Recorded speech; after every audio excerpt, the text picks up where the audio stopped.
ان حالات سے بچنے کا واحد اور واحد ایک حل ہے، وہ یہ ہے کہ ہم سارے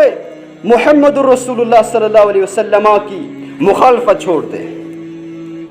ہم آپ کے حکموں کی خلاف ورزی بغاوت چھوڑ دیں، اور ہم سارے محمد الرسول اللہ صلی اللہ علیہ وسلم کے فرما بردار بن جائے، آپ کے سنتوں پر، آپ کے طریقے پر چل پڑے، آپ کی مخالفت کو چھوڑ دیں۔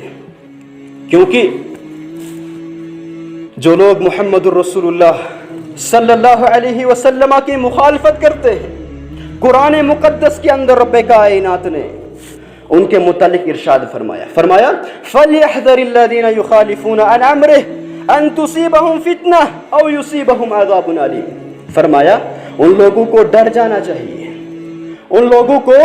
ڈر جانا چاہیے جو محمد رسول اللہ صلی اللہ علیہ وسلم کے حکموں کی نافرمانی کرتے ہیں، آپ کے حکموں کی بغاوت کرتے ہیں، آپ کے نافرمان ہیں، آپ کے حکموں کو پس پشت چھوڑتے ہیں، آپ کی سنتوں کی خلاف ورزی کرتے ہیں، آپ کے فرامین کی خلاف ورزی کرتے ہیں، انہیں ڈر جانا چاہیے۔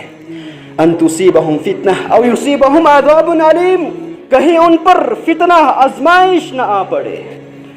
کہیں وہ فتنے کے اندر مبتلا نہ ہو جائے، اور کہیں ان پر دردناک عذاب نہ آ پہنچے، ان لوگوں کو ڈرنا چاہیے۔